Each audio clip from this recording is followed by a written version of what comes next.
Welcome, welcome everyone. Welcome to tonight's Acts 2 workshop, Maximizing Quality of Life During Late Stage Dementia.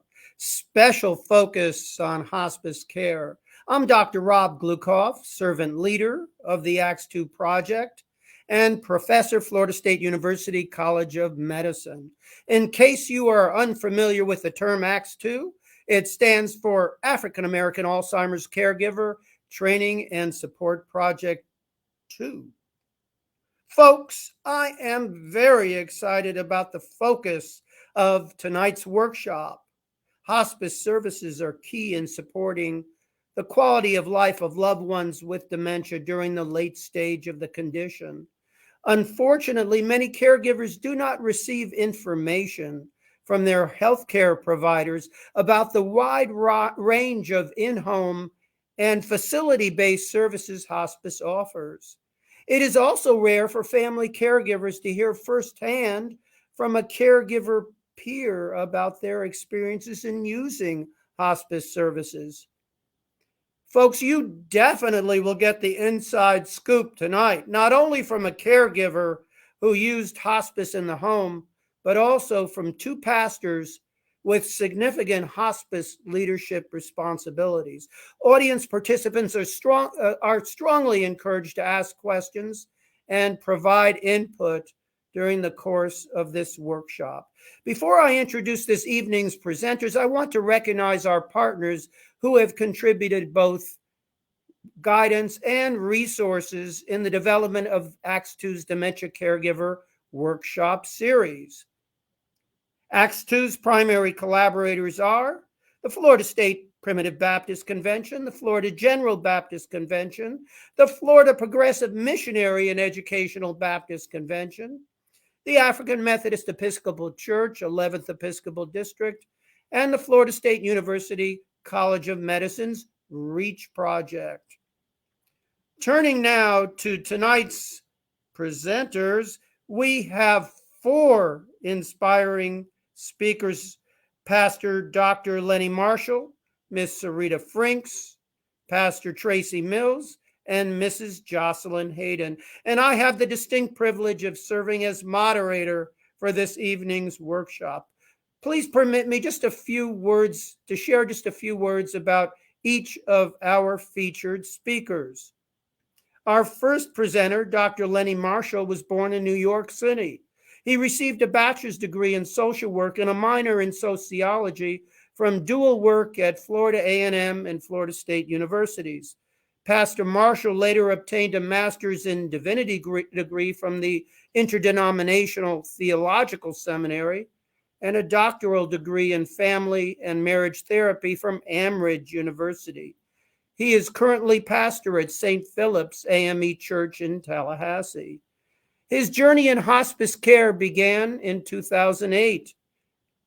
He subsequently was promoted from having been a part-time chaplain for Big Bend Hospice in Tallahassee to the position of spiritual care development manager, and more recently in 2020 became the director of diversity, equity, and inclusion at the organization. Dr. Marshall strongly believes that with every opportunity comes a chance to make a difference.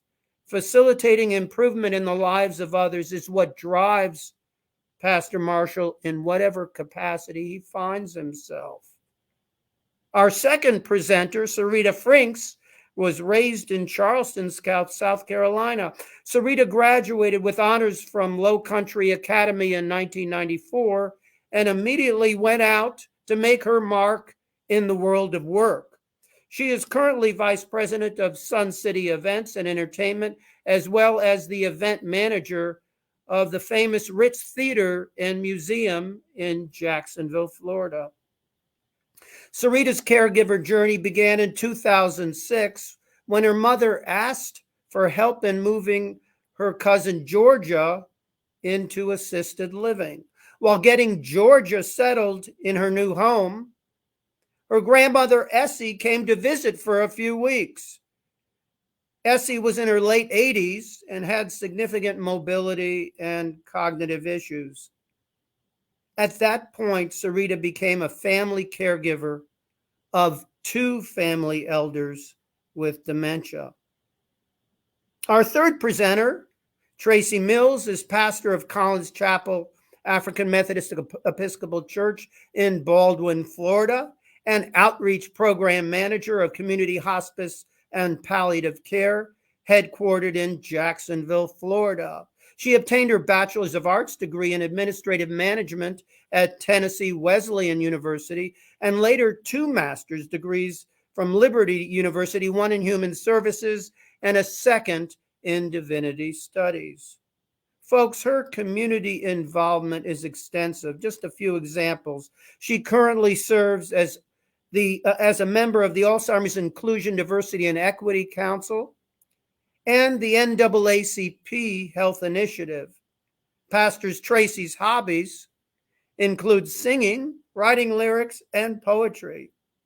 Last, Mrs. Jocelyn Hayden is outreach coordinator for the Acts 2 project. She obtained her bachelor's and master's degree in social work at Florida A&M University. She's really risen in her involvement at FAMU College of Social Work. She is now a teaching professor at Florida A&M at the social work department. She is also a proud wife of Aaron and mother of her beautiful daughter, Adia. Her passion for teaching, which includes coaching and speaking, provides the opportunity to fulfill her life's mission. And what is that? It's to love God, love people, and love life, all of which she strives to do each and every day. During the course of this workshop, we encourage viewers to share questions to be answered after each presentation using the text message function of Facebook Live.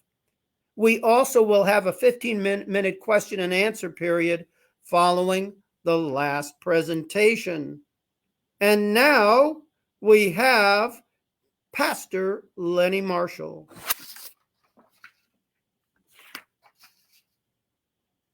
Welcome, Pastor. You are on mute, Pastor. Good evening, Dr. Glukoff. How are you tonight? All right. We are blessed to have you here, sir. I'm glad to be here with you.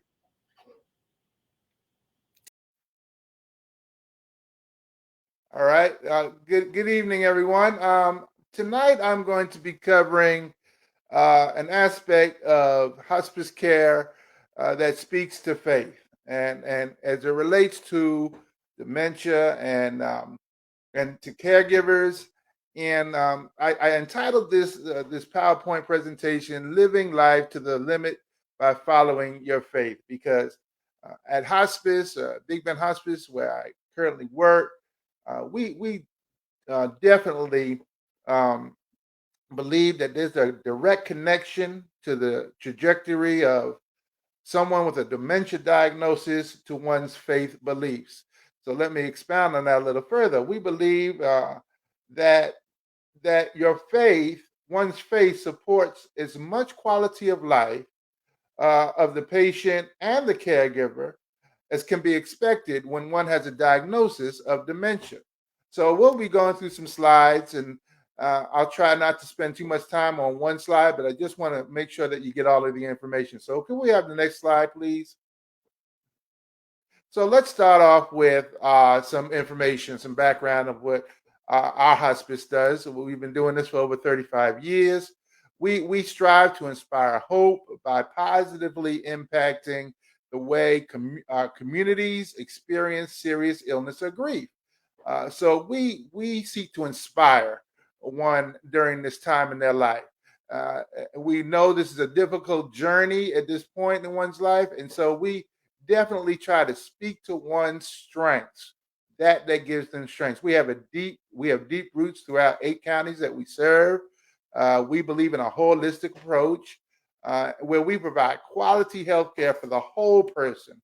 And I'll speak to a little bit of that when it comes to faith in just a minute. we consider the patient and the entire family, not only that dementia patient, but the caregiver, the family as well. We consider them all as a unit of care. We help families make choices about end of life issues, enable the patient and the caregiver to have greater control over their choices because it's all about them and what they believe. Next slide, please. So let's talk a little bit about, let's continue a little bit more of information. We accept patients that usually have a life expectancy of 6 months or less, a terminal illness. We provide assistance to the caregivers. We depend on referrals from caregivers, physicians, anyone who knows a person who has a terminal illness. We seek to provide the care wherever that patient is for as long as they need for that care to be provided. Next slide, please. So let's talk a little bit about the services we offer. We offer hospice services. We recently have incorporated some palliative care services called transition supportive care. We speak to the needs of veterans who are in our program. We provide grief, bereavement services. Big one that I love is the spiritual counseling component. And we also provide complementary therapies in the form of music therapy, pet therapy, therapeutic touch, and other therapies that can support that person, that patient, on their life's journey during this time in their life. Next slide. So let's talk about what our services are meant to do. So we speak to collaboration. We're all about supporting the quality of life. In the case of dementia and the quality of life, there's a correlation, like I said earlier, of all the services of Big Ben Hospice that strive to provide a higher comfort level. For us, it's all about comfort. It's all about speaking to the needs of a patient. And there's a belief that the more comfort, the more peace. Now, from a spiritual perspective, peace ties in directly with faith, which I'll be talking about. Ultimately, it is the faith journey that we seek to be on with that patient.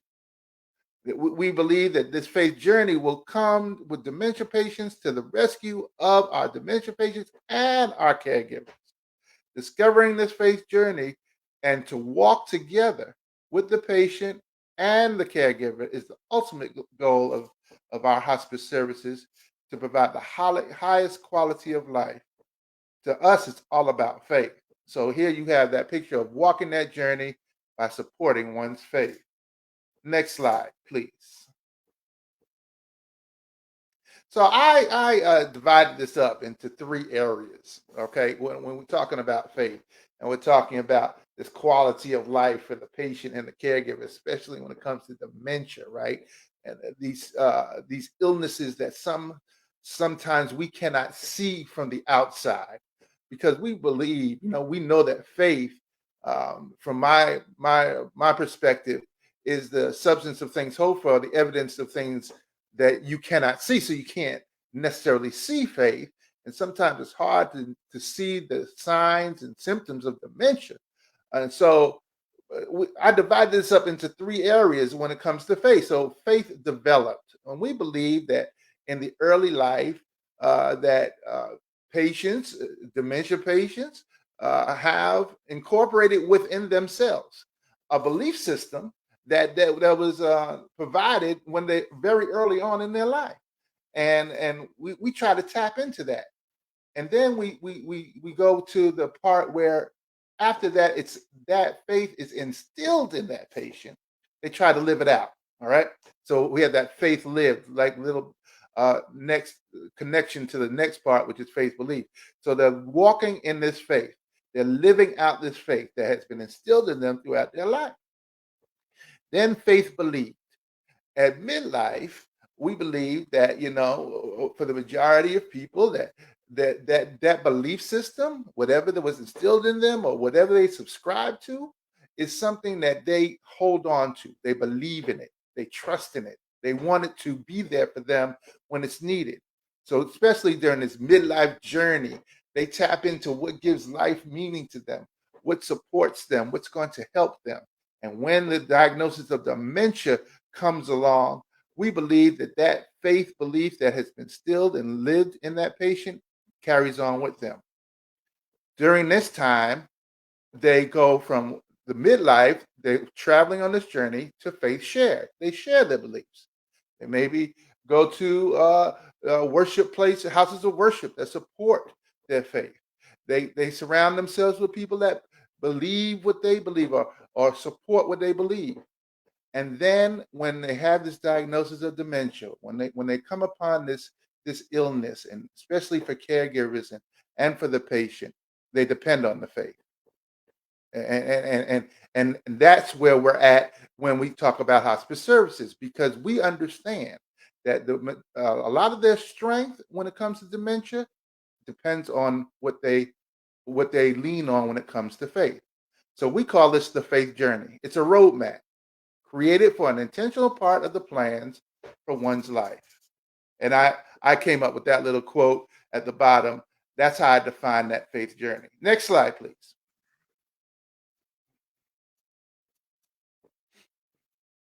So let's talk a little bit about faith developed. And I said that in the previous slide.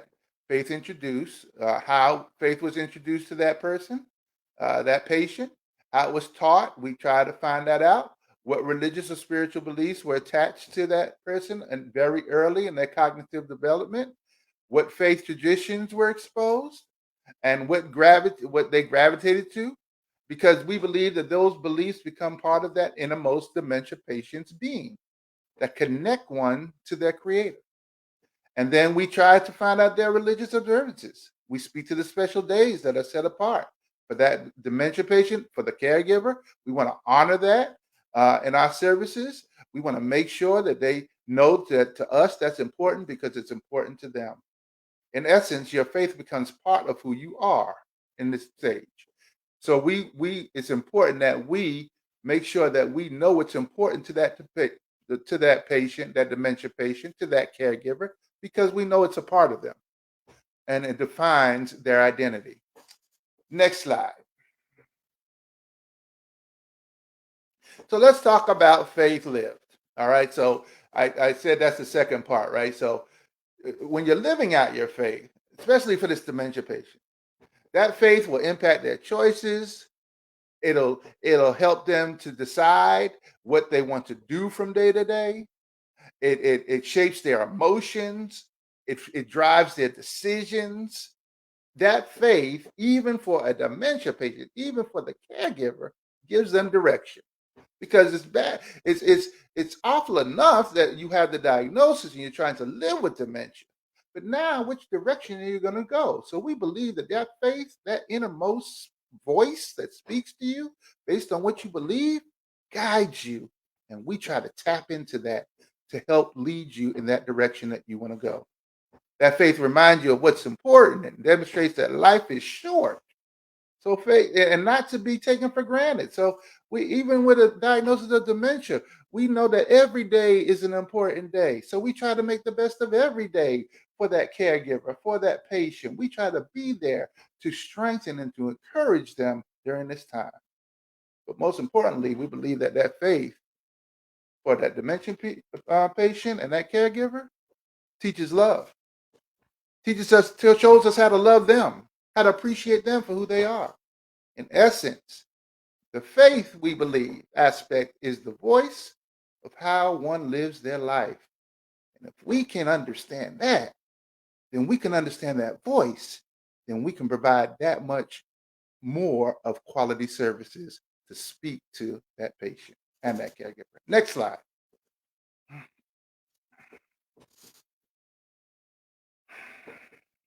Now, during the latter days of a dementia patient, a time, it's been my experiences in hospice, when we come to those latter days, we see that dementia patient and that caregiver and that family really leans and depends on that faith. And so we see signs that faith, even for a dementia patient, will trigger their memory. We've had patients, right, who've had diagnosis of dementia and have not done well with remembering a whole lot of things at the latter stages of their life, but let a special song come on, or a hymn, or something that spoke to them as an early child. They immediately gravitate to that and draw strength from that because that's something they remember based on their faith belief. We have come to experience that faith becomes the strength of caregivers, especially when they're helping dementia patients to make it along the days that they have left. The faith guards their individuality. No patient is the same. No dementia patient reacts the same. No dementia patient has the same trajectory of how that illness is going to affect them. So their faith defines them as an individual on their individual journey based on the diagnosis that they have and how that diagnosis is affecting them. What I like this one about the faith dependent on is that the faith highlights their uniqueness. Each patient, each caregiver is different, and we understand that at the services at Big Bend Hospice, that we don't treat every dementia patient the same because they're not the same on every caregiver, but we try to tap into the uniqueness of that patient. Faith becomes their medicine. You know, we administer medicine, yes, at the end of life, but sometimes the ultimate medicine for a dementia patient, for a caregiver, is their faith. Faith becomes their confidant. Faith does not judge, and faith maximizes one's legacy. At the end of life, for dementia patients, and when they're leaning on that faith, faith follows them into the next chapter. So when that last day comes for their time down here, whatever it is that they believed in about where they're going next, we try to support and encourage that. In essence, faith overcomes the limitations of any sickness, even dementia, and obstacles that a disease of dementia may introduce. The key here is to respect and recognize the power of one's faith. Next slide.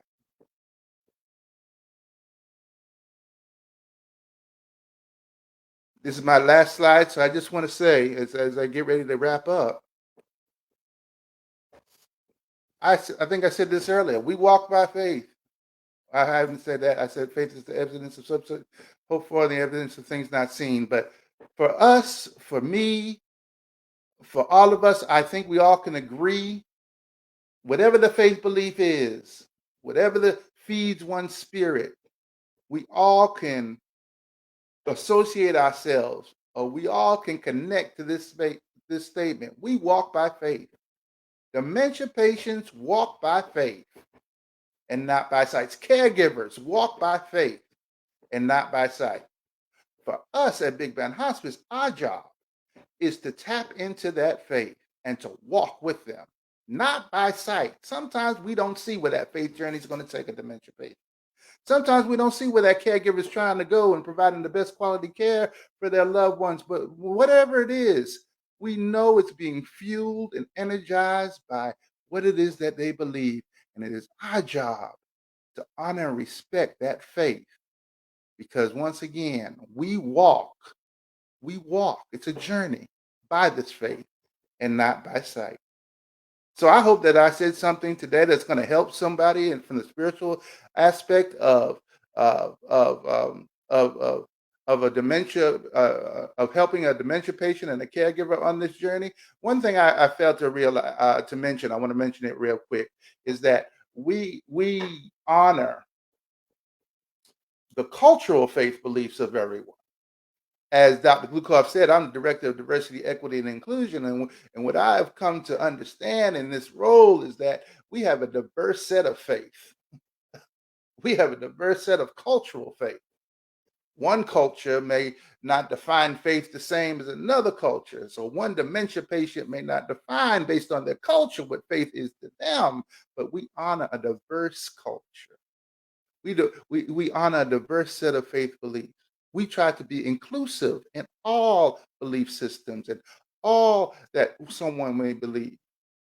And then we try to be equitable in providing the same services, the same that we will provide for any culture that comes into our program.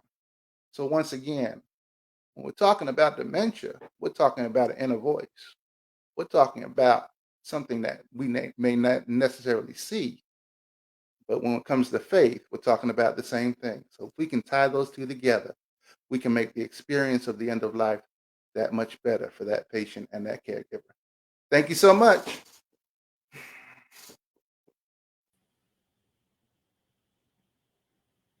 Thank you so much, Pastor Lenny. That was an inspiring presentation. I love the message of faith teaches love. It leads us to love. We manifest our Absolutely. faith in love and the uniqueness of each person with dementia.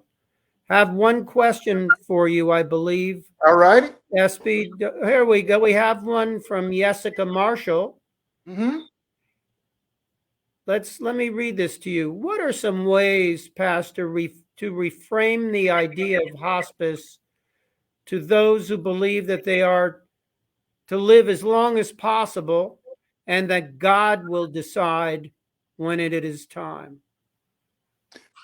Excellent question, Jessica, and so glad that you asked that. So I think when we're talking about reframing the idea of hospice, it starts with the conversation. We go into these services. We call upon hospice services when it's decided that we need to bring them into the picture. But how we introduce hospice is the key. So for some, we just say, "Oh, it's time for hospice to come in," and we don't even prepare the patient to where they are at that point in their life. So when we talk about reframing how we introduce hospice and bring hospice into the picture, you're right. It starts out with tapping into or speaking to what it is that gives them strength at this time in their life. So when we talk about reframing it and talking about God, and we first have to find out what it is that that patient attaches themselves to that gives their spirit strength, and then we focus on that. We ask questions. Where do they think they are at this point in their life when it comes to their relationship with the Lord? And then along the line, we bring into hospice. So we don't start out with that hospice discussion. We circle back to it. So we have one more question for you, Pastor. We'll have more time. I know that several of us have questions at the end of the fourth presentation when we all meet as a panel to address those with you. But here's Leslie Diane Provost's question. What are the areas or counties served by Big Bend Hospice? Okay, so we serve 8 counties. We serve Leon County, Jefferson, Madison, Taylor counties. We serve Wakulla, Franklin counties, and Gadsden and Liberty County. So we serve an 8-county North Florida area is our territory. Well, thank you so much, Pastor, and we look forward. And thank you. Here's an affirmation for you, Dr. Lenny Marshall. You truly are an inspiration. Well, I'll say an amen to that, and a thank you from you. Thank you for allowing me to be here. I'm glad to speak to this. An outpouring of appreciation for you, sir. Thank you, sir. And now we have Miss Syrita Frinks. Well, hello. Welcome. We are so grateful to have you here and to learn about your experience with your dear grandmother, Essie. Well, thank you for having me. I'm excited to be able to talk about it. I know we have a time limit, so I'm going to try my best to get through this as we go. The title of my presentation is called Flowers Up Front. And for some people that rings a bell immediately, but I'd like to do a little explaining if it doesn't. One of the things that we know happens when a person passes on is that everybody sends flowers. And one of the sayings that kind of goes along with that is that I'd like to have my flowers up front, give them to me while I can enjoy them, while I can see them, while I can smell them, while I can feel them. So, in my opinion, the caregiving journey is an opportunity for giving our flowers up front. So here we have a couple of pictures of me and my grandmother, and it kind of runs the timeline from her helping to take care of me to there, of course, me helping to take care of her. Next slide. Dr. G gave a great explanation of how I came to be a caretaker for my grandmother. So I'd like to take an opportunity to tell you a little bit about the amazing woman that my grandmother was. Miss Essie Patterson was with us from 1917, which is prior to birth certificates, and she was very proud of it, up until the ripe old age of 97, which was in 2014. And as I stated earlier, I originally was helping with caretaking for two family members, kind of unbeknownst to us. And my grandmother is the one who was at home with us. My cousin was in an assisted living facility, which was amazing. But the taking care of my grandmother at home gave us the opportunity to give her what she wanted, which was to spend her final time with us. So in 2006 is when we became caregivers. And as I said, her passing in 2014 means that we were doing it for a good long time. And as you can see here, my grandmother was a classy lady and clearly an educator, because most of these are school pictures. So a lot of her dementia led into teaching and educating and being there to provide information to enlighten and encourage her community. Next slide. So when we started down the caretaking journey, it was what I like to call the early years. And life was kind of easy for us at this point. There were a couple of us taking care of her. She would spend some months with my uncle, some months with my mom, and I kind of jumped into pinch hit where possible. And we did a lot of traveling and spending time visiting with family members, which is what you see here in these pictures, are just us taking her to do some of the things that were most important to her, like going to basketball games or going to attend community events and festivals or going to the AKA Boule, because she was not going to miss a single solitary meeting. So we took it upon ourselves to make sure that she was able to do those things and spend the time that she needed to. Next slide. As we progressed forward in the years, we realized that carrying the load was going to be a little bit hard. We needed to expand our caretaker group, so to speak, because working from home and taking care of someone in their 90s, as well as someone in their 70s, both having dementia, was a little bit of an undertaking for just my mother, my brother, and I.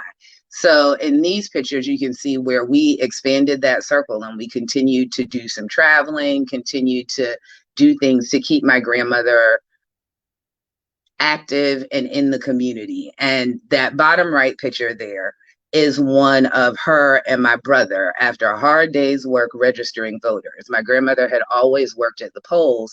So when President Obama came to office for the second term around, she helped with doing voter registration. At this point, she was clearly well into her 90s. And as you can see, they'd had a long day and needed a nap.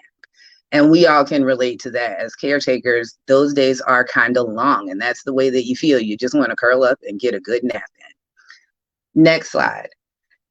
So from that point, we realize as we're going through this process that we're approaching what is for us a more daunting part of things, where we're getting to the point where mobility is a bigger concern, getting to doctor's appointments is a bigger concern, determining what to do with the property that she owned in South Carolina was an issue now that she's in Florida with us full time.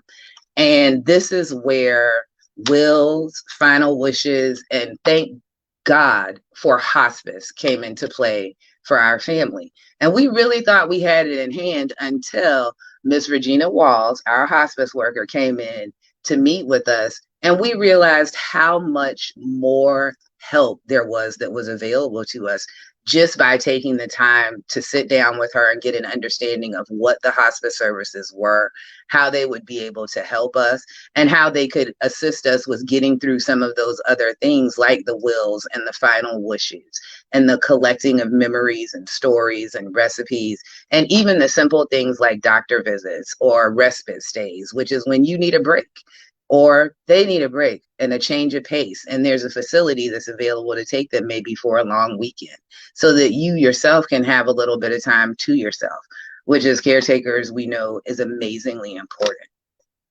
I will say that when we first started with hospice services, the family had some concerns. It was the big scary thing because as far as we knew, hospice meant that there was limited to no time left. And we got an understanding by going through the process that not only does it mean that there may be plenty of time left, but it means that we're prepared for when the time does come and that someone is there with us to get through that, to make sure that she's as comfortable as possible and to make sure that we could continue to give her those flowers in a timely fashion. I would be remiss in saying that if I did not say that Regina was like an angel for us, because she told us the things that we didn't know that we should know. And I'm sure there's plenty of people out there that are right now shaking your head going, if somebody could have told me some of these things right up front, how much easier would things have been? And I can say that hospice gave us the opportunity to get all of that information right up front and to figure out ways to do things to carry on legacy, to carry on taking care of her and giving her all of those flowers right up front, right down to the idea of what medications did she need to take, how often should she be taking baths, and making sure that we had people to come in and assist us with those things when it got to the point where we weren't able to handle it on our own. I do not think that I could possibly find enough words to say how important it is to work on all of these things, the wills, the final wishes, the hospice, when do you think it should happen? Or even if you find yourself in a circumstance where you know you're going to need it, start talking early. So that way you are able to do some of those things that will become woulda, coulda, shouldas had you not had those moments. Next slide, would love to also make the final suggestion that in thinking about what to do for hospice and your loved ones as you're taking care of them, to consider the legacy that is left behind and to also consider doing that life planning, that end of life planning ahead of time. Make it common conversation.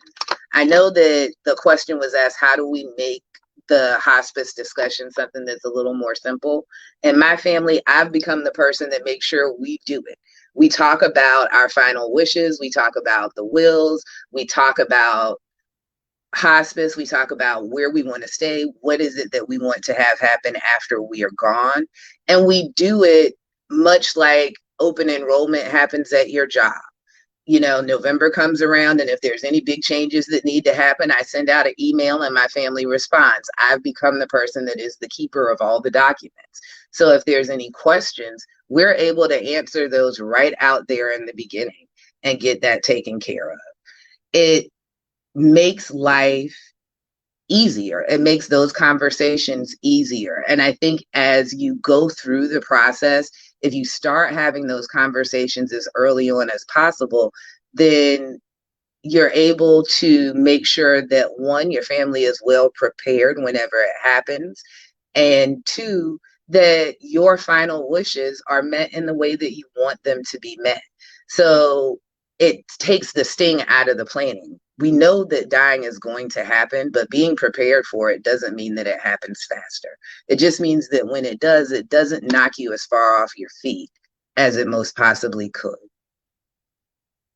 So I guess that's the one thing that I would leave you with, is to do the planning, make the talk commonplace, Do it whenever anyone gets married, whenever anyone has a baby, whenever big life changes. If you would change your insurance or your beneficiaries, then have the conversation then. Make it as common a conversation as family reunions and Thanksgiving dinners. So that way you take the sting out of it. And we all know that planning for what happens at the end doesn't mean that you're running towards it. It just means that you have more time to enjoy the end because you're already prepared for it when it gets there.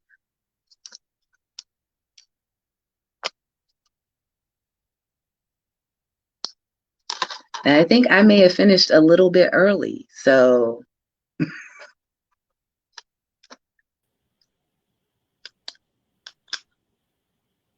Well, if length of time is the criterion, that's really, to be honest, diminishes, the just from my point of view, whether it was 5 minutes, 10 minutes, or 15, the pearls of wisdom that you've shared with us outweighs anything that thank you. criterion that you might have about the length of time. At any rate, Leslie Diane Provis has an affirmation for you. Thank you so incredibly much for sharing your heart. Anytime. It is my pleasure. Beautiful, beautiful work. Jessica Marshall is sharing with you. I have a question for you, Syrita. Yes. What were the key lessons that you learned in living with your dear grandmother, during the latter portion of her life? I would say some of the key things, well, actually, there are two or three of them. The first two are phrases that have become kind of roots for us as a family. One of them is that every day is a bonus, so that you wake up and treat it that way. And the other one is to call a thing a thing. So that way, whatever it is, you have the ability to understand it as clearly as you most possibly can, simply by defining it and claiming it to be what it is. I will also say that one of the things that I learned dealing with dementia was that sometimes you just got to go with the flow because it's going to change in a couple of minutes anyway. It's not worth the argument. Have the conversation as though you are whoever you are at that moment and whoever you will be in the next moment, and cherish them each as they come along. Thank you, Syrita. One more question for you. What specifically did hospice do? And I know you focused on Regina Walls from Community Hospice and Palliative Care. What specifically did hospice do to increase your grandmother's quality of life? Specifically, I would say helping us with making sure that the home was the best place for her to be and the safest place for her to be, making sure she had the hospital beds, the walkers, a bedside table, doing things like helping to assess whether or not we needed to put in grab bars, and if so, where, helping to coordinate her doctor's visits, physical therapy, and things like that happening inside the home versus us having to take her out for appointments once mobility was an issue, helping with her medications and making sure that the changes were done appropriately and that they were current.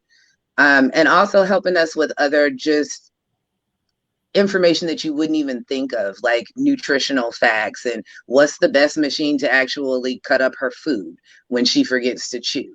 How do we work on, making sure that she's taking her meds on time and those kinds of things. Just simple stuff that some of it we didn't even realize we needed help with until the help showed up. Wow. What a blessing hospice appears to have been for you, for Grandma Essie and the family. Absolutely. Absolutely. Well, thank you so much, Syrita. That was clearly a very informative and moving presentation. Thank you. And now we have Pastor Tracey Mills. Welcome, Pastor. You're on mute, Pastor.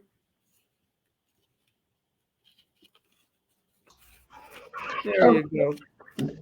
Thank you, Pastor. We're glad to have you back again. What a great blessing to have you here. This is my second home. Oh, we're thankful you feel that way.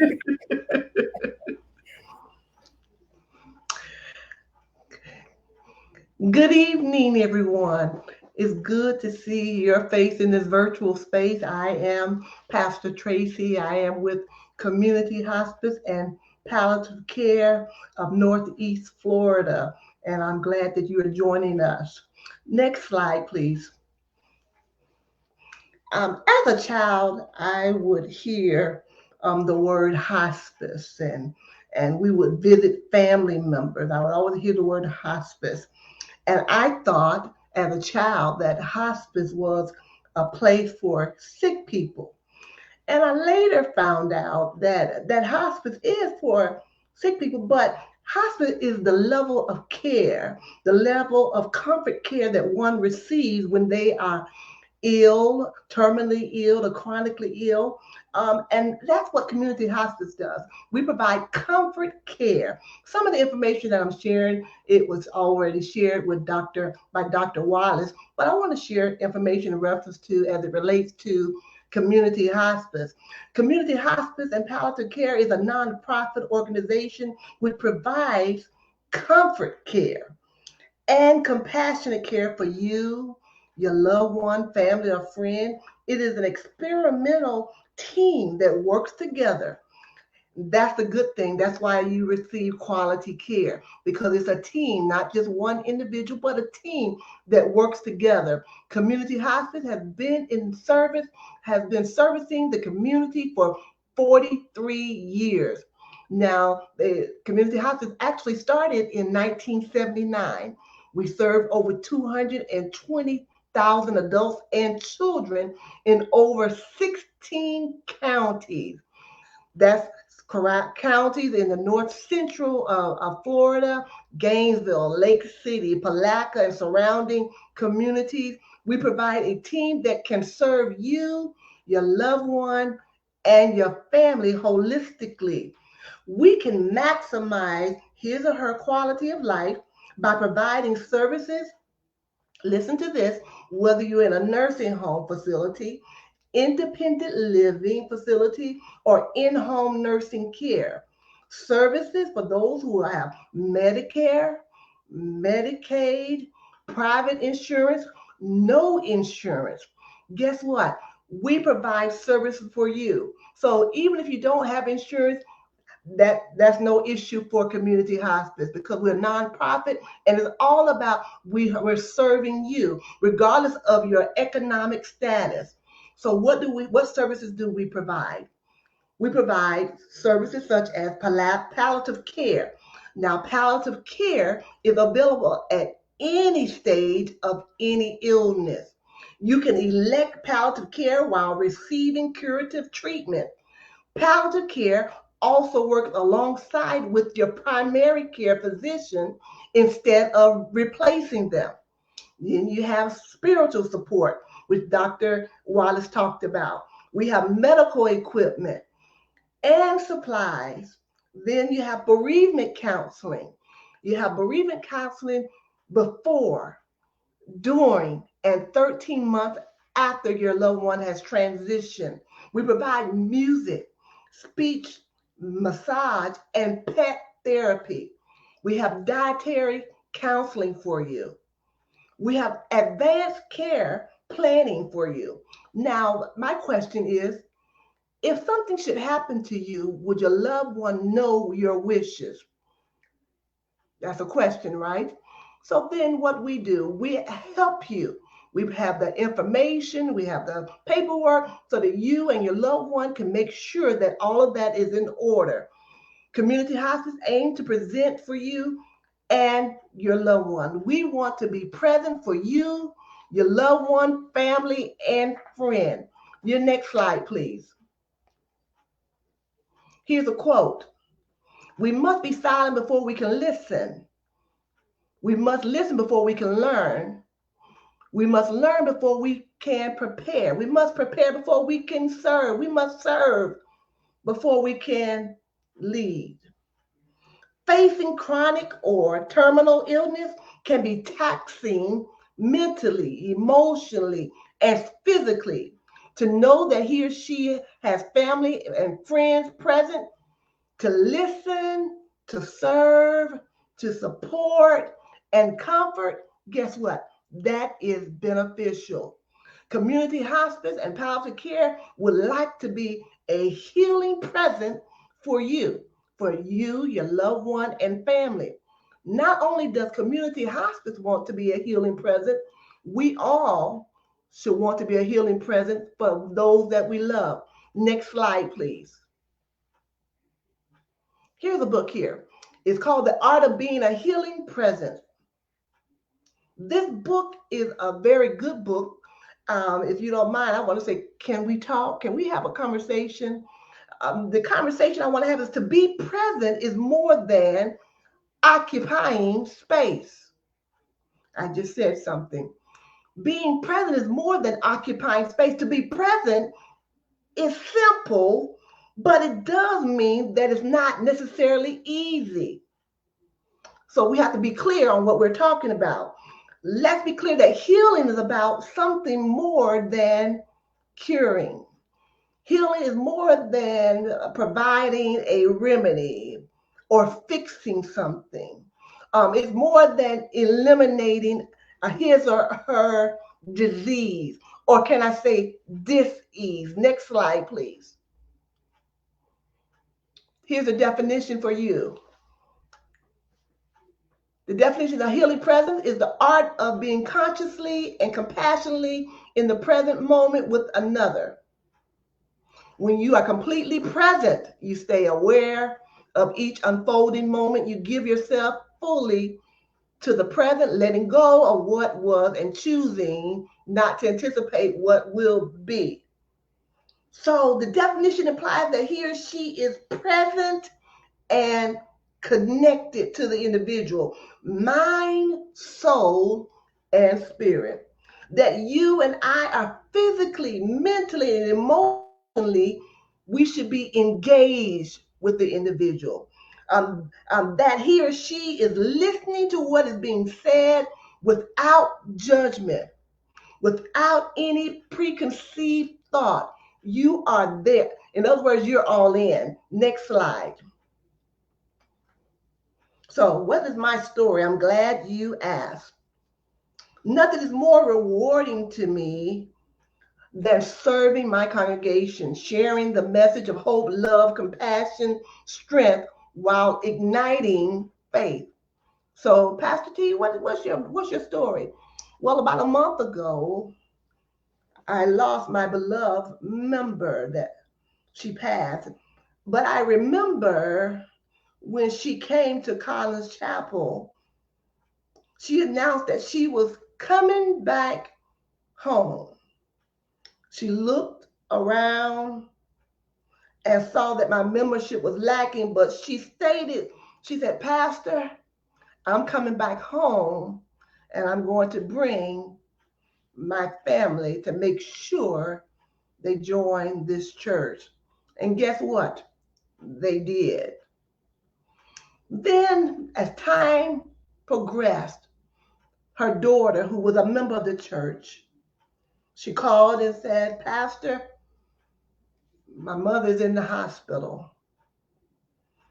I had a conversation with the daughter, and when I got to the hospital, I had a conversation with the mother.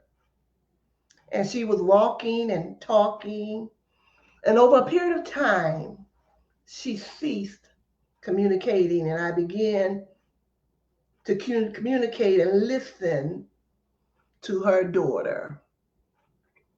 Her mother at this time remained unresponsive for several weeks. Sometimes we said nothing while I was there. The mother was again non-responsive. Periodically, I would walk to her bed while she was in the hospital and touched her hand. Just softly placed my hand on her hand, and she made me aware that she knew somebody was there. Sometimes I would talk with the daughter, and sometimes we said nothing. Sometimes we sat for hours and we said nothing. But guess what? I was present. My phone was off. I didn't have my laptop. My member, that person, this individual, had my undivided attention. There is a character in a book by the name of Job. Job lost everything, lost his family, loved one, and his friends came to sit with Job, and they sat with Job for 7 days, and they said absolutely nothing. My friend, that's healing presence. That's an example of healing presence. Ladies and gentlemen, you that are here on virtual space, I want you to know that caring and serving require that we give our undivided attention to our family, to our friends, to our loved ones, to those that are hurting, to those that are suffering, to those that are battling with debilitating illnesses. A healing presence is not about healing the person, but about connecting with the individual. Healing is not about healing the body, but it's about being complete, about being whole. I look within so I will not have to be without. In other words, I'm taking the opportunity to connect with that person. Now, the person doesn't necessarily be sick, but you can activate a healing presence with anyone. All you have to do is connect and be available. Next slide.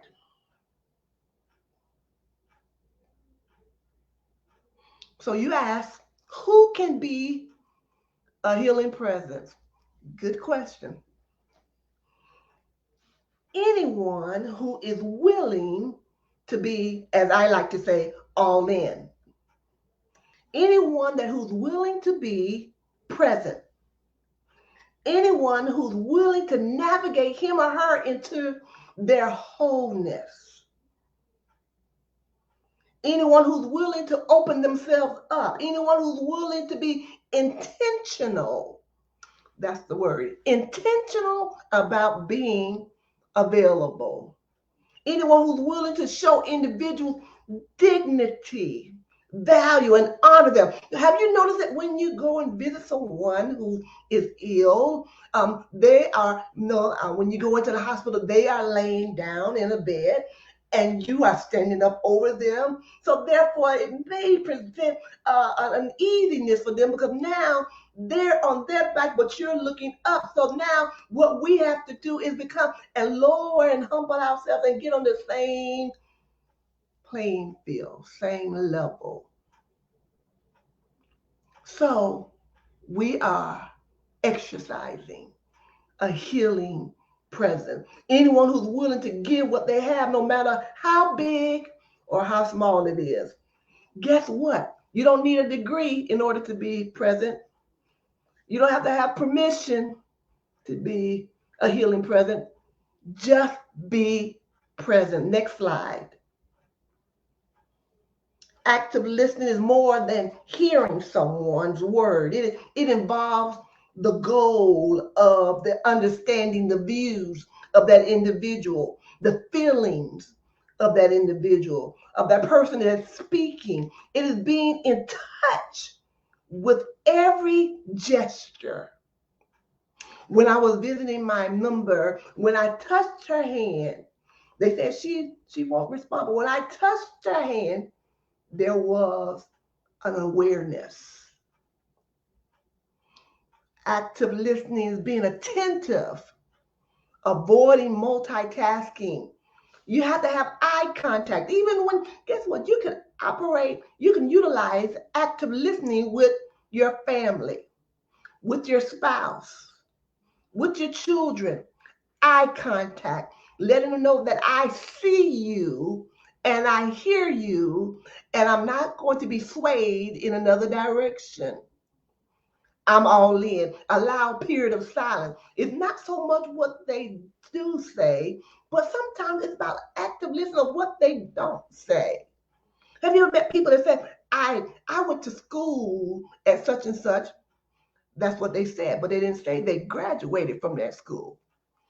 Active listening, allow expressions of feelings, watch the mood, the tone, the nuances. Be all in. Next slide, please. Step to being a healing presence. Open yourself up. Those when people are battling with sickness, they want you to be present. They should be the center.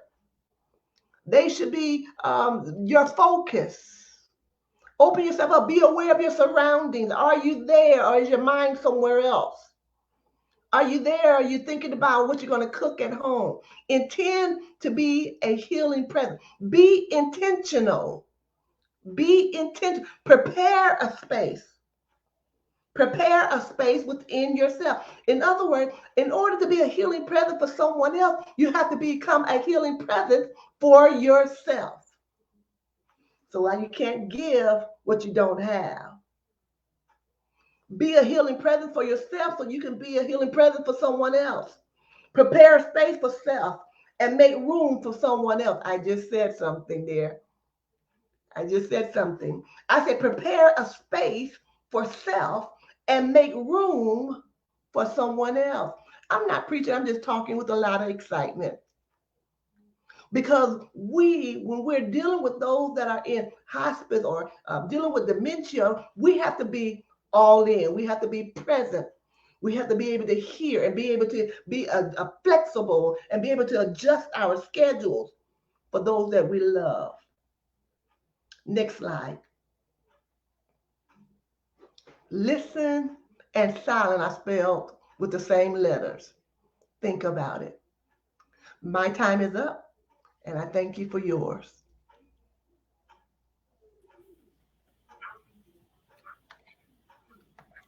Thanks so much, Pastor Tracey. Thank It's you. clear to me that nothing's more important than reverential listening.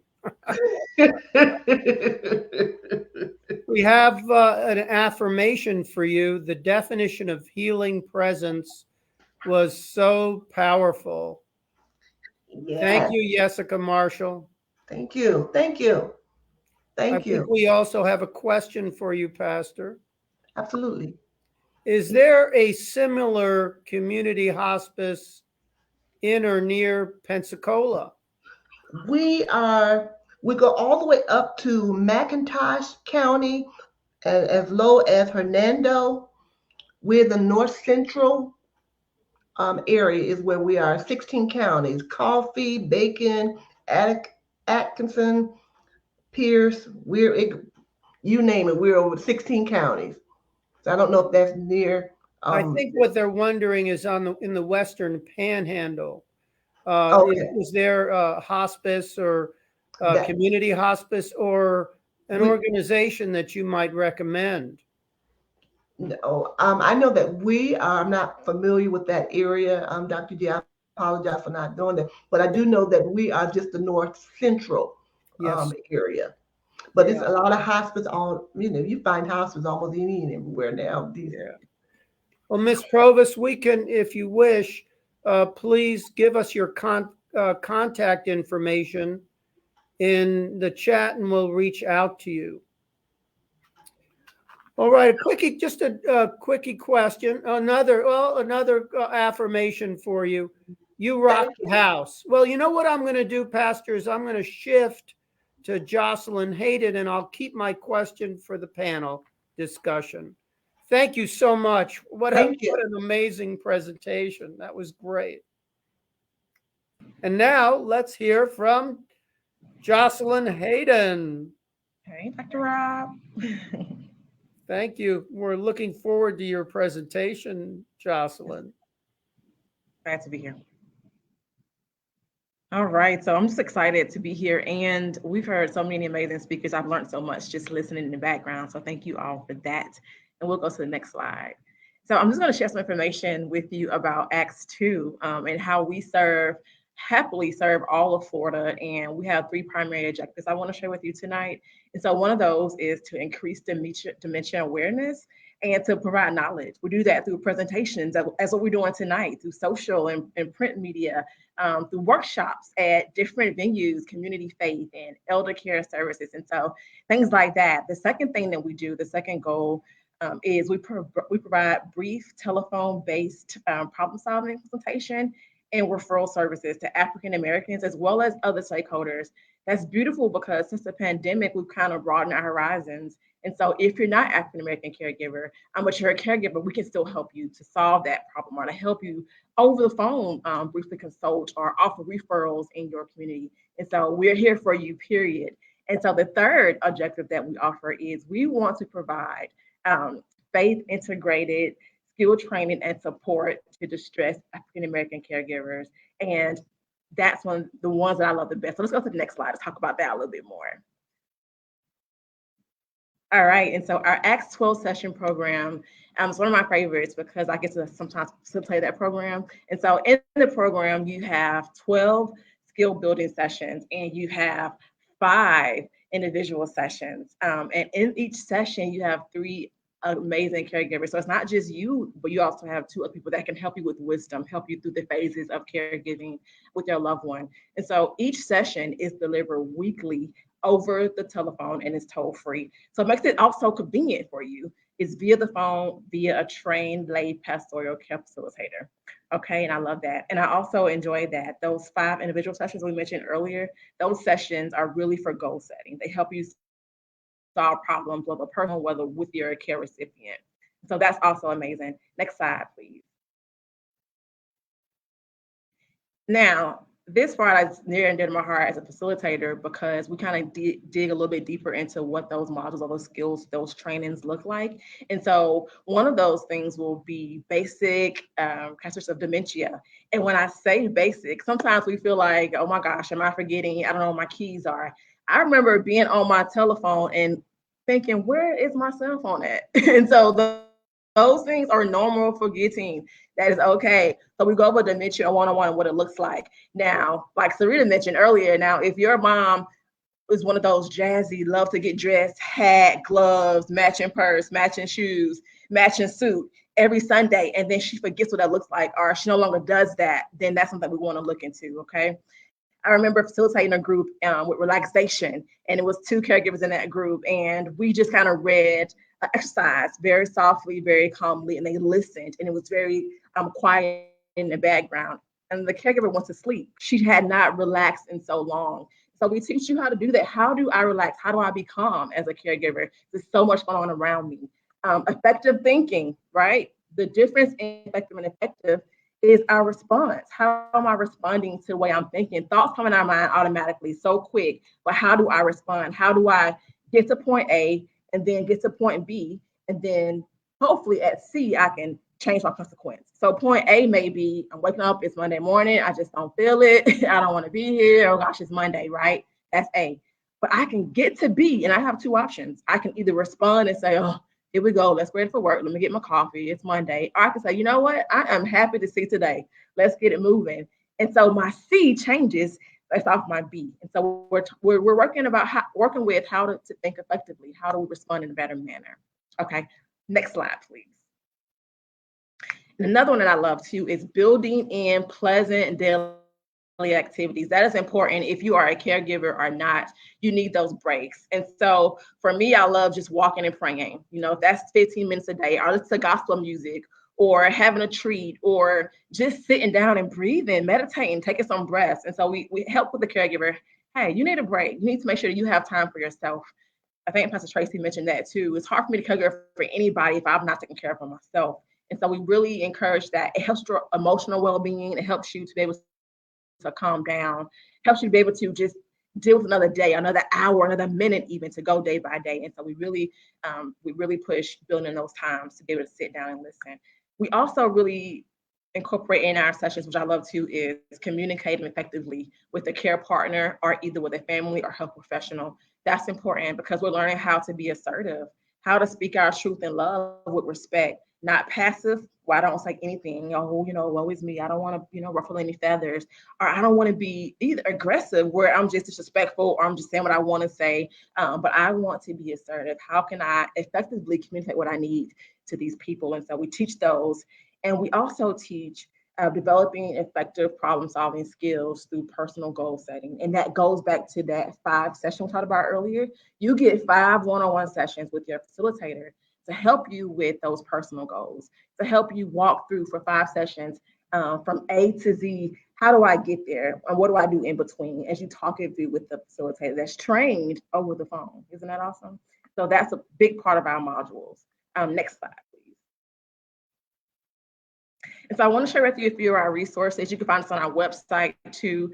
These are national, local, and state resources. We have Alzheimer's Association, Alzheimer's Foundation of America, Florida Department of Elder Affairs, which you can find these all over the country.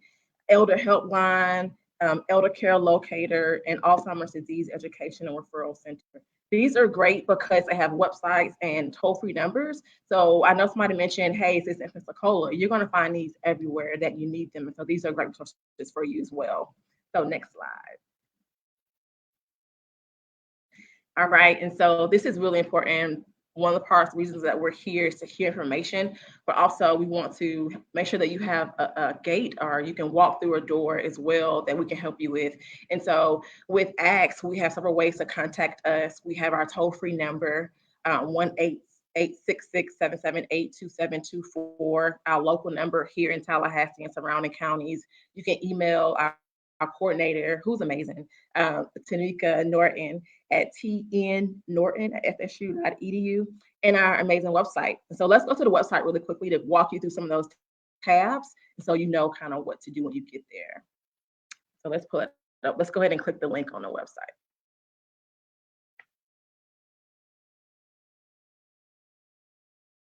So as we're pulling that up, we'll talk about a few of the tabs and what they house, so you know how to get to where you want to be. And so if you're looking at the website, this is our homepage. At the top of that, you see the different tabs. And so let's go to caregiver resource, please, and we'll look at that one. And so on this, you can see that there are caregiver prayers, there are fact sheets, information to help you as a caregiver and for your recipient. For example, if your mom or dad is dealing with incontinence, or if you're having issues with sleeping through the night with your loved one, you can find some articles here that's going to help walk you through those things. All right, let's go to donate. Let's do that one next. Let's do that. And so this is a good page because this is an opportunity to help with funding or to help if you want to donate or if you want to visit the page to just learn who we are a little bit more so that you know what you're donating to. So it gives you different ways to donate on this page and just gives you the spiel of why donate to us. What does it go toward and how it's just helping caregivers? Because what we do with ACTS too, it's all free. And so the donations and grants, foundations, is how we are funded. And so this is a page that if you want to pass on for donations, you can do that. And let's try the sign up, please. Let's do the sign up tab so you can see how to sign up to be a part of ACTS. And so this page is very simple. The email comes right to Tomeka. She forwards it down the line to who needs to go to, and you will be contacted within 28 to 48 hours, more so 24 hours. And so you can sign up here, information here, questions, even comments, even if you're interested in being a caregiver, even if you just want to talk about it and see if it's good for you, we can do that too. It's no obligation. We would love to have you, but no obligation. And so that's what this website is for. Get on it, scroll through it. If you have any questions for us, or if we can help you with anything, again, African American or not, if you're a caregiver, we're here to help walk you through that process of that journey. And so we're here for you. So if no other questions or if no other concerns, or if you want to do that later, we're going to go ahead and get ready to go to our panel discussion. And so thank you so much.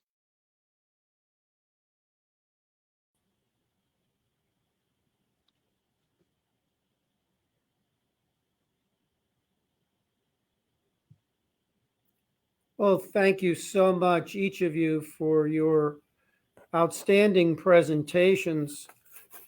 I have a feeling we could go for another 2 or 3 hours if we had the time. It's just so compelling. These presentations were very well developed and really touched our hearts. I do have a few comments and questions, I believe, from the audience, and I have a few that I'd like to bring to the table. Well, first, here's a question from Jessica Marshall. What is the best way to refer a caregiver to this program? I'm going to start with you, Jocelyn, and then I'll turn it over to Pastor Lenny and Pastor Tracey Mills for their programs. Okay, definitely. So for the Acts 2 program, on that slide we saw a few minutes ago, also, you can also connect with me as well, but to call on the phone number or to use that website to put a question or a comment in and let us know what it is that you need assistance with, and we can reach them, or if you want us to call them, we can call them as well personally. We don't mind doing that either. Also use Facebook Messenger, use this comment, but definitely reach out to one of us and we'll help you walk through that. Yeah, Pastor Lenny? I would say the best way to refer someone to Big Bend Hospice is to go to our website at www.bigbendhospice.org. And there it'll give you some options on how you can refer, whether you want to call, whether you want to put something in our email. We have a chat feature in the email, or whether you want to come in and do a personal referral. So there's options on the website. And so just go to www.bigbendhospice.org for all that information. Pastor Mills? You can call 904-268-5200, 904-268-5200, or go to communityhospice.com or go to Community Hospice Facebook page, either one. So you have 3 options there: 904-268-5200, communityhospice.com, Community Hospice Facebook page. Okay, a question for you, Pastor Lenny, and Pastor Mills. There was a reference to team members that compose the hospice service unit. What are the team members and their disciplines that you bring to the table for loved ones with dementia and their family caregivers needing hospice care? So for us at Big Bend Hospice, every patient is assigned a team which is composed of a physician, a nurse, a social worker, a spiritual care counselor, a bereavement counselor, and one of the complementary therapies that we offer, whether it be music therapy or pet therapy, some of the complementary therapy. So we have a holistic team that tries to speak to all of the needs of the patient in that way. Thank you. Pastor Tracey? We offer the same. We also offer, I was going to say, I know you said the bereavement, but we also offer chaplains, also the made available to each individual that is under our care. But everything that he said, we also have the same. And these are a team that is available around the clock for your family and for your loved one.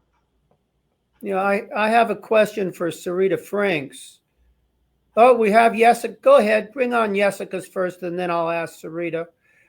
Jessica has, thank you for your contributions, Jessica Marshall. Great questions and affirmations. How do we have a discussion of hospice sooner rather than later. I think many patients can have a greater quality of life if it's discussed earlier in the course of the late stage of the illness. Let's hear from you first, Syrita Frinks. Like I said, one of the things we do in our family is each kind of nucleus has a person who's designated to be the person that keeps track of that stuff. So for my side of the family, it's me, which means I have a fireproof safe. I have copies of the 5 wishes. I have copies of everybody's wills. I've had discussion with pretty much every person about what they would like to happen when the end comes. Do they want to be buried? Do they want to be cremated? Who gets the ashes? Do you want them scattered? My brother intends to grow a tree. It's one of those things that's become common conversation for us because we do it at common periods. We talk about it when open enrollment happens. We talk about it when people get married. We talk about it when they have babies. We talk about it when somebody gets sick. Any of those things that may potentially lead there, we try to get it out and in the open early on. So there's no stigma with it. Our babies grow up knowing that the expectation is for them to plan for themselves, because we can't make sure you get what you want if you don't tell us what you want. Wow. Thank you. I have another question for you folks. I'm going to start with Pastor Tracey this time. Pastor Tracey, if I'm a family caregiver of a loved one with dementia that who passes, who passes during hospice care, am I able to obtain services for myself after my mom or dad pass with those with dementia? Absolutely. Community hospice provides, after your loved one has transitioned, we provide bereavement care for 13 months after.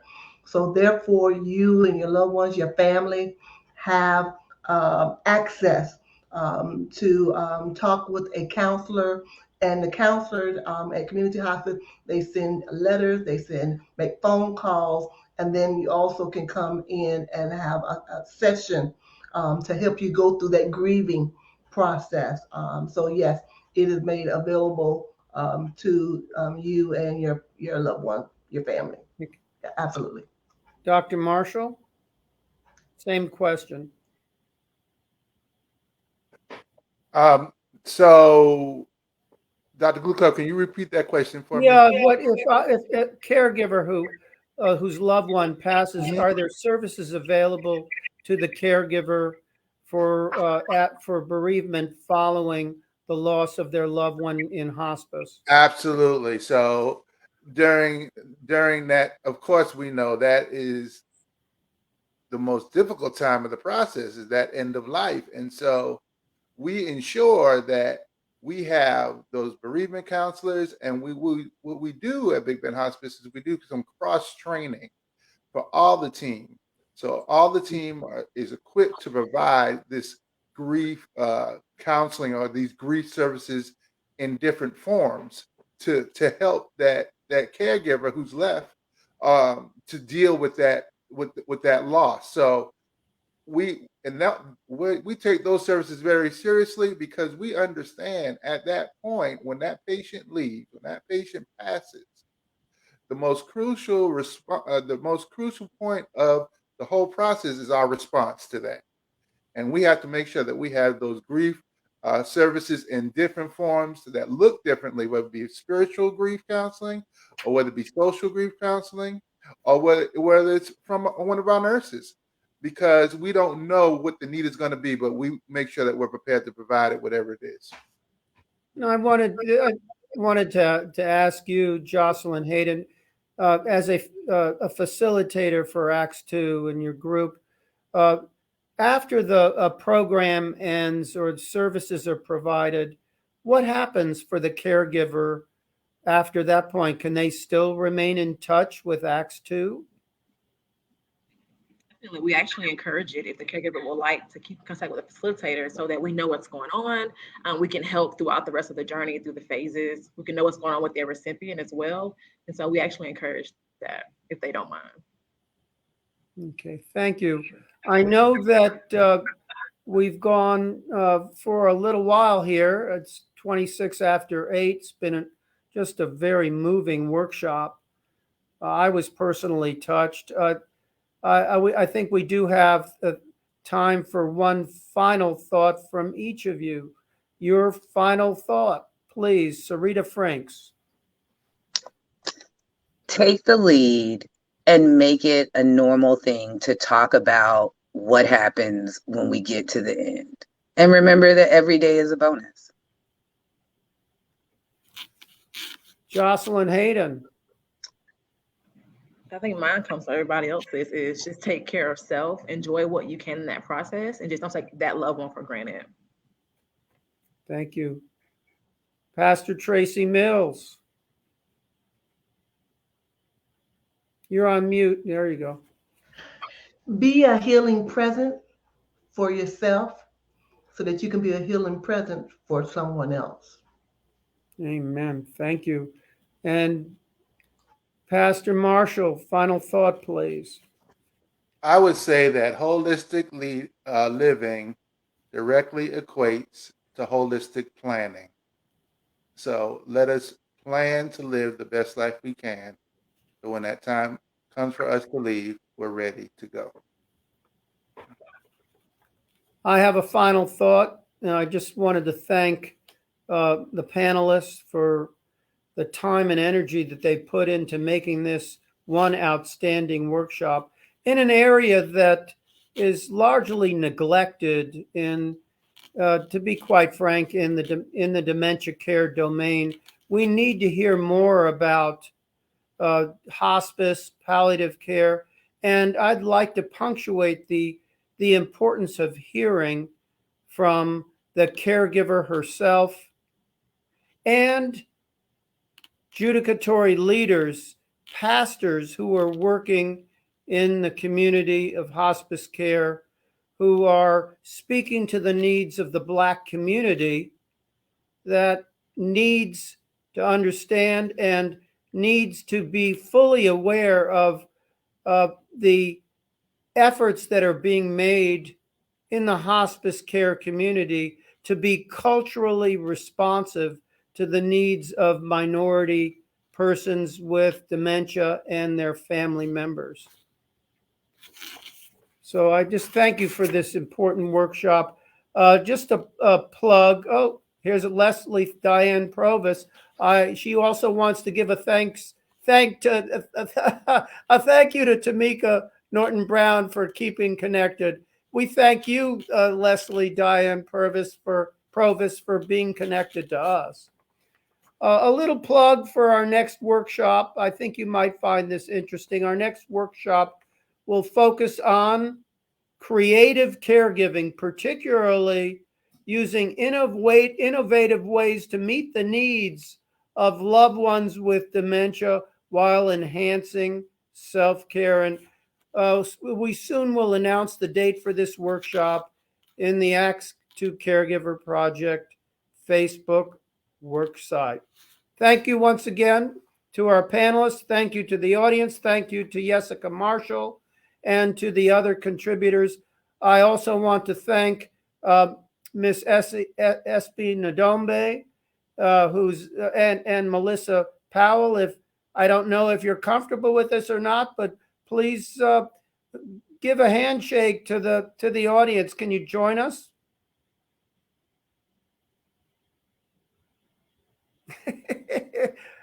Please come aboard if you can. If not, that's okay. I just want to thank you. Oh, good. We got. Hi. Thank you, Espy. Great job in coordinating the production. Thank you so much. Of course. You're very welcome. I appreciate it so much. And thank you guys all for your presentation. Your information is so inspirational and so moving. And I feel so blessed to be able to learn so much more about hospice care in an early age of my life. So thank you all. And we thank Melissa Powell. I don't know if Melissa's coming aboard, but she's been helping us to regularly to assist in coordinating the slide presentations. There she is. Thank you, Melissa Powell. And we thank you, everyone who participated in this effort. Have a very blessed evening. Bye for now.